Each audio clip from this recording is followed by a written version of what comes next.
lors du Festival de Cannes, Toscan du Plantier avait rencontré Kurosawa qui s'est plaint qu'au Japon, personne ne voulait plus lui confier de films parce qu'ils avaient peur de lui, parce que quand il commençait, on ne savait pas où ça allait se terminer. Alors, Toscan a dit, mais Akira, moi j'ai envie de faire un film avec vous. Et comme il connaissait bien Silberman, il a dit à Serge, est-ce que vous ne voulez pas produire un film avec Kurosawa?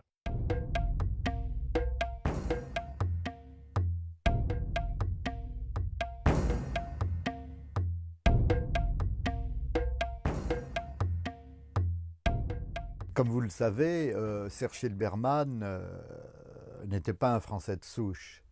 Il était d'origine polonaise, il venait de Pologne, et il y avait en lui un aspect très internationaliste, il faut bien le dire. C'était pas un producteur uniquement limité à l'Hexagone. Bah, on l'avait vu précédemment avec les films de Buñuel. Et puis ce qu'il y a toujours eu chez Silberman, ce que j'appellerais son aspect grand producteur à l'américaine, tel qu'on en a connu aux États-Unis, de producteurs qui sont littéralement amoureux de leur metteur en scène. On a fait la connaissance de Kurosawa et de son équipe. Et Silberman a dit à Kurosawa, écoutez, je veux bien m'occuper du film, mais à une condition, c'est que Uli Picard étudie le projet et me dise combien d'argent il faut. Et les Japonais avaient prétendu qu'on pouvait faire le film pour 6 millions de dollars. Or, moi, j'ai commencé à faire un dépouillement très précis du découpage, tout ça, et puis j'ai commencé à discuter avec eux et je leur prouvais à de multiples occasions qu'ils étaient totalement dans l'erreur. Et au bout de 4 mois, après avoir donc fait le budget, le plan de travail, je suis arrivé à la conclusion qu'on ne pouvait pas le faire à moins de 13 millions de dollars. Et à ce moment-là, Silberman était à l'hôpital parce qu'il avait eu un accident d'avion avec sa jambe. Je suis allé le voir à l'hôpital. J'ai dit, écoutez, ça, je ne sais pas, c'est 12 ou 13 millions. Il m'a dit, OK, allez-y.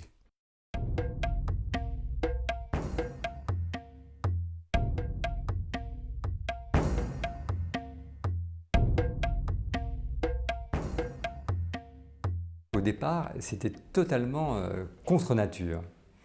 Mais en fait, toutes les associations contre nature sont finalement très très productives. Parce que lui, il a un côté, Kurosawa, très artisan. Et en fait, l'association Silberman-Picard, Picard qui est son directeur de production, aussi il y a un côté très artisan de ça. On sait comment ça se fait, on sait combien il y a de jours de tournage. Un crépuscule, ça dure. Picard a tout à fait étonné Kurosawa en disant bah, écoutez, un crépuscule, ça fait quoi? Ça dure quoi 2 minutes hein, pour passer vraiment au crépuscule. Bon, 2 minutes, c'est si vous avez une scène qui dure X minutes, bah, vous la faites en plusieurs jours. Et c'est pas seulement un jour. Donc ces éléments-là, ah oui, bon, ils parlent de la même chose, quoi. La première fois, on est parti en repérage dans le nord, dans l'île de Hokkaido. Et à ce moment-là, je me suis rendu compte qu'il compliquait beaucoup le tournage parce qu'il voulait faire, par exemple, un chant à un endroit. Et quand je lui demandais le contre-champ, vous le faites où? J'étais à 100 km. Et tout était comme ça. Alors j'ai dit, écoutez, Akira, ça va être très compliqué parce qu'on n'aura jamais le raccord du ciel, on aura des problèmes de logistique, de transport et tout ça, est-ce qu'on ne peut pas trouver un endroit où on peut grouper tout? Bon. Et en plus, ça l'a beaucoup énervé que je posais sans arrêt des questions. Et un jour, il ne voulait plus continuer les repérages.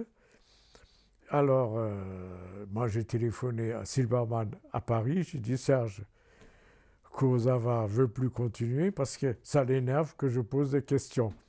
Alors, il m'a dit, établissez-moi une liaison téléphonique avec mon assistant bilingue et Kurosawa et tout ça. Et Silberman a dit, écoutez, Akira, c'est très simple. Si Picard ne peut pas vous poser des questions, il n'y aura pas de film. Alors, cette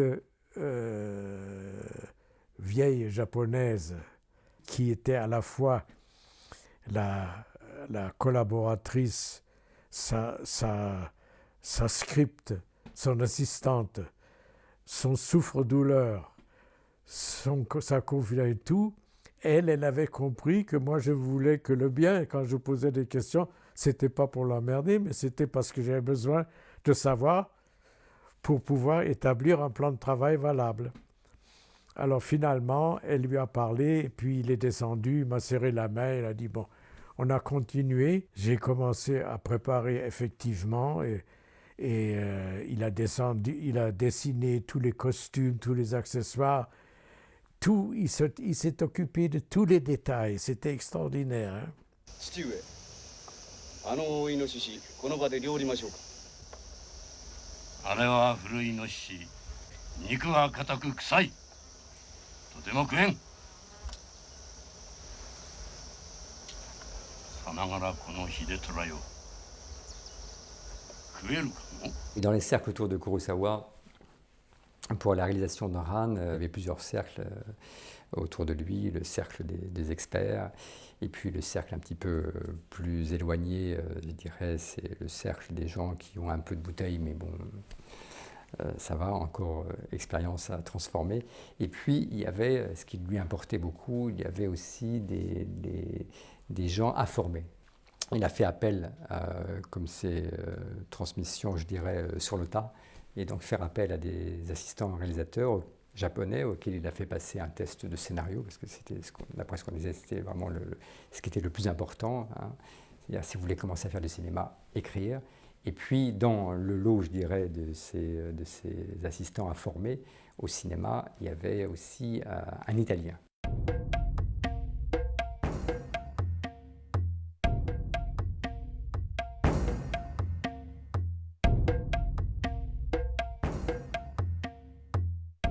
J'ai eu une chance merveilleuse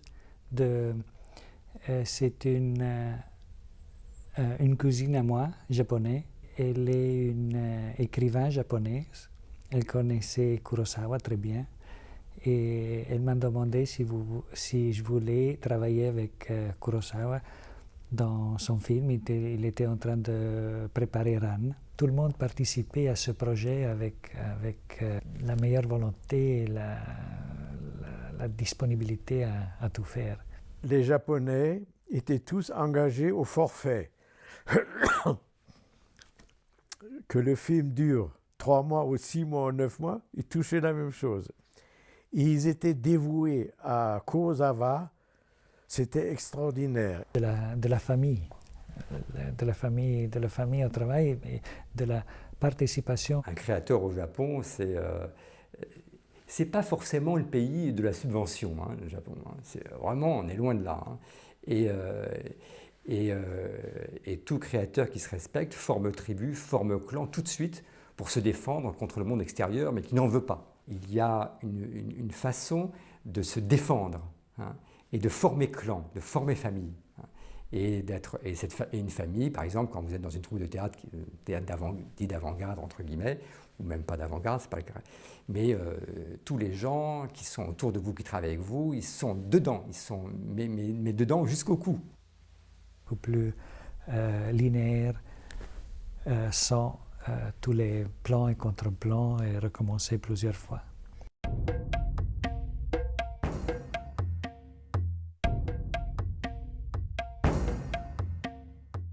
黒沢さんの複数のキャメラを使い方はいわゆるマルチカメラでロングとアップとフルを撮るっていうのと全然違うんですよ。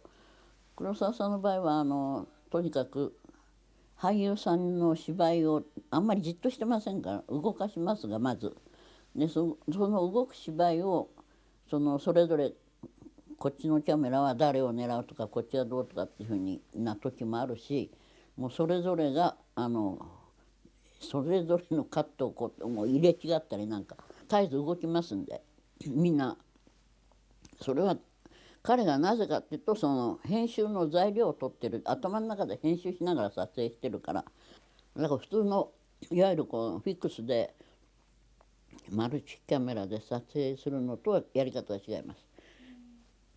C'est Kurosawa qui choisissait le cadrage tout le temps et de chaque caméra, il passait d'une caméra à l'autre pour s'accorder sur le cadrage, mais quand même le caméraman était très important. Il y a des scènes, Kurosawa racontait toujours de sa surprise quand il a vu dans Yojimbo, il y a la scène où il y a qui est pris un peu de haut, il y a les femmes qui courent et puis il y a Toshiro Mifune qui entre en premier plan.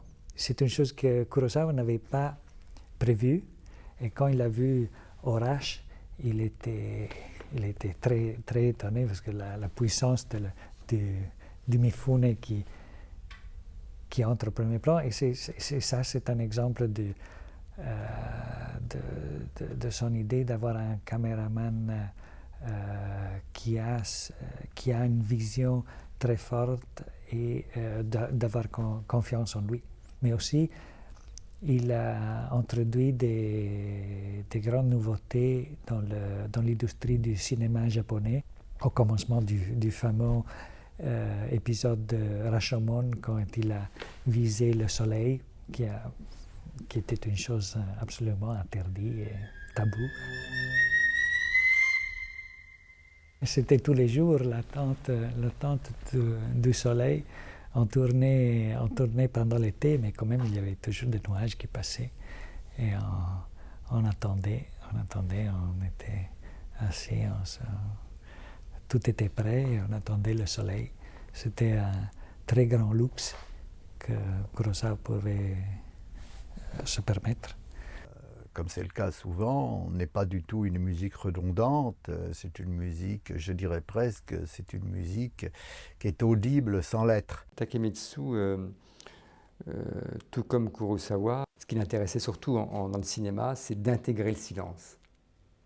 C'est de ne pas en rajouter. C'est-à-dire que comment je fais pour que la musique ne bouffe pas du silence et que la musique soit en contraste avec le silence.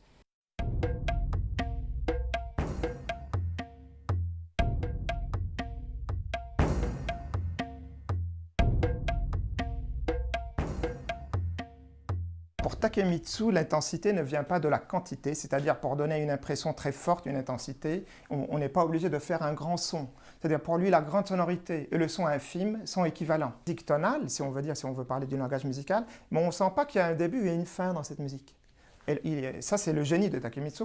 On sent une musique qui se répète, qui est lancinante. Ce thème revient, il est envoûtant, il est méditatif et en même temps, il y a un côté rituel et il exhibe l'horreur. La musique, pour lui, ne s'arrêtait pas seulement à faire une musique de film, mais c'était aussi les objets du quotidien. C'est-à-dire que quand est-ce qu'ils devaient monter, quand est-ce qu'ils devaient descendre, c'était quoi la hauteur de leur son, de ces objets du quotidien, de ces batailles. Takemitsu a obtenu l'autorisation de Kurosawa de donner son avis sur la qualité de la bande-son du film. Et donc, il y a certains passages, j'imagine, il ne précise pas, mais où on entend le bruit, certains bruits. Donc, il a donné son avis. Évidemment, c'est un génie musical et donc il avait quand même une oreille extraordinaire. J'étais très curieux de voir comment il allait faire la scène. Et je crois qu'il n'avait pas tout à fait décidé jusqu'au moment d'aller au tournage, parce qu'on parlait de ce merveilleux kimono qui est une chose extraordinaire, qui coûtait un chiffre absolument incroyable, et c'était dommage de le salir. Il a pensé à cette façon de tourner. C'était une très grande idée, parce que comme ça, on a sauvé le costume, et quand même, on a eu cette émotion très forte. Là. Pour décapiter, on ne coupe pas avec le bout de la lame, ça ne coupe pas le bout de la lame, on coupe avec le milieu de la lame. Hein. Et donc, Kurosawa a demandé à Kurogane, je crois qu'il la décapite, d'aller beaucoup plus près. Mais il avait un sabre en bambou, il n'osait pas. Donc d'aller plus près pour essayer d'être dans le sens du geste. Il y a une gestuelle qui est assez importante. On peut la simuler aussi, mais il faut simuler l'impact de la gestuelle. Il y a un impact de gestuelle qui est très très important. Et il fallait qu'il soit un véritable bouffon. Il fallait qu'il soit à la fois, qui possède son art de cette danse historique, hein, et donc des gestes, et en même temps il fallait qu'il soit dans de l'insolence, dans de l'impertinence. Kurosawa s'est entiché de Pita, qui était un travesti de l'époque, quand je dis l'époque parce que ça fait maintenant 20 ans, mais qui était assez connu au Japon, et pour lui un petit peu lui mâcher le travail, je dirais, parce que lui il était plutôt dans un rapport un peu de subordination vis-à-vis de Kurosawa, vis-à-vis d'Idizora, donc il fallait trouver à la fois cette impertinence et en même temps cette impertinence, je dirais, raisonnée dans le vocabulaire des gestes de l'époque, mais tout de même impertinence. Il lui a envoyé des préparatifs, des brouillons, et Pita appelle ça c'est mes love letters de Kurosawa. C'est-à-dire que c'est une espèce d'approche ensemble de comment est-ce que toi, Pita, tu peux t'approcher. Si vous réfléchissez à un film pendant 30 ans, qu'il se fasse, etc., au bout d'un certain temps, 30 ans, c'est long. Hein, et puis quand les épreuves arrivent et que ce n'est pas ça que vous avez rêvé, et puis il a une avance. Il a une avance de rêve par rapport aux autres. Hein. Il rêve plus, parce qu'il a rêvé plus longtemps, et les autres ont rêvé peut-être, je ne sais pas, ils ont mis 5 mois, 6 mois, 10 mois. Donc le temps du rêve n'est pas le même. Donc les colères, c'est encore un conflit de rêve. Hein. Pourquoi diable tu n'es pas dans mon rêve? La colère, c'était Kurosawa avec cette grande personnalité, ces idées, ces images très fortes dans la tête. Elle était si fort qu'il voulait qu'il se matérialise directement. Et quand ça n'arrivait pas, c'était vraiment la rage. Avec Yume, vers la fin du tournage du Yume, c'était même le contraire, c'est-à-dire l'équipe des assistants, à la fin, on arrivait à préparer les scènes si bien qu'on a eu quelques scènes où il arrivait, il s'asseyait, il disait bon, on tourne, et on tournait, tchac, moteur, parti, ok, fini, et puis il se regardait, il disait on a déjà fini, on rentre. Et alors on a fait ça une paire de fois. Et puis il est venu chez nous, il a dit ça ne marche pas comme ça, je ne suis pas capable de travailler comme ça, il faut que j'arrive sur la scène avant, et il faut que je dois prendre part à la préparation parce que je dois souffrir, je dois entrer beaucoup plus dans la scène. C'était une souffrance, mais dès la souffrance, c'est où les meilleures choses sortaient. Le tournage de Ran, la femme de Kurosawa est morte. Ça a été une chose qui l'a frappé quand même, parce que c'était sa femme, elle a été toujours à côté de lui.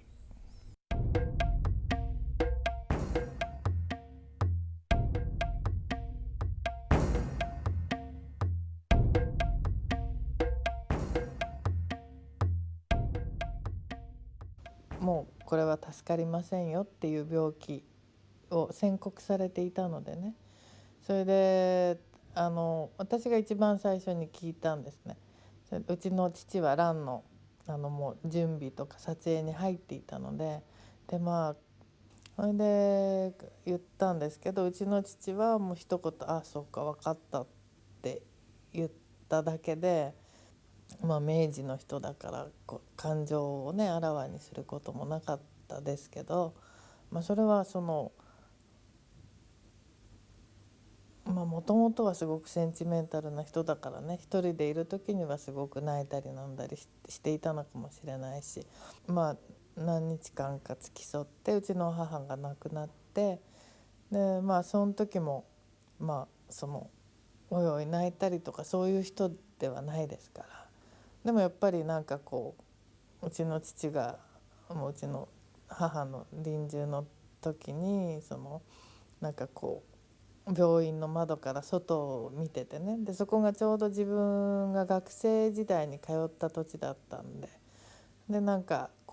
その背中がねすごくかわいそうだなっていうふうには思いましたよね。うちの母が亡くなって家に連れて帰ってきてから、葬式らしくない葬式にしろって言って怒鳴り散らして、でなんていうのかな、うちの母って明るいことが大好きだったんで、辛気臭くない葬式にしろっていうことを私たちは命じられたんですよ、兄と私は。C'était son idée de la mort. Quand on travaille bien, on travaille beaucoup. La mort, c'est finalement pouvoir se reposer. Et ça ne doit pas être une chose triste, mais ça doit être une fête. C'était ça son idée, on la voit très bien dans l'épisode des Moulins de Yume.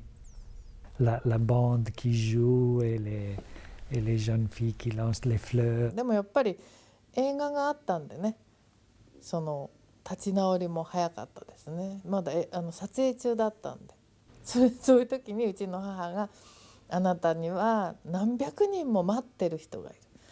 あなたが働かなきゃみんなは働けないし困るんだよ」っていろんな段取りもしてあるんだし、いろんな迷惑をかけるんだから、もういつでも速やかに映画の現場に戻りなさいっていうことを言っていた母だったし、やっぱりそこで、よく分かったんじゃない、うちの父もそれでもうすぐに帰って働いてました。ロケの撮影っていうのはこの質問にあるようにあれなんですよ。黒沢さんの場合は非常に重要なんですね。いつも撮影終わってからスタッフと一緒に食事をするんですね。それが黒沢さんの場合はもう非常にこれだけは必ずある。Dès que le soleil tombe, on ouvre les bouteilles et alors c'est la fête. Et la fête est tous les soirs. C'est vraiment tous les soirs. Et on mange, on boit, on s'amuse tous les soirs, tout l'ensemble. On raconte des histoires, on fait du théâtre ensemble. C'était très amusant. Et en effet, la scène de la fête du Madadayo, quand tout le monde chante, c'est son esprit. あの中でやっぱりいろんな歌を歌うんですけど、そのおしまいの方に、今こそ別れ目って別れる時だからさらばさようならっていうところがあるんですが、どうしてもその歌を使っていながら黒沢さんはそれは使わないんですよ。最後までいかないんですよ。やっぱり嫌だってんですね、別れるのが。で歌だからいいじゃないかと思うんですが、今こそはお別れでさようならっていう言葉を使いたくない。でその前でカットしてるんですよ、全部。だから非常に歌の中に自分の気持ちが入ってますけど。Son change était de travailler jusqu'à la fin et de trouver sa mort sur le tournage. C'est son esprit. J'aime bien mon travail, j'aime bien partager mon travail avec mon équipe et je veux bien continuer. Puis je sais que mon âge est déjà avancé et à un moment ou l'autre, je vais me sentir mal et je vais sortir de la scène comme ça. Taraudé, c'est crise de la transmission. Qu'est-ce que mes 50 ans de professionnalisme, ils vont où? Ils disparaissent où? Par quel canal ça va se mettre?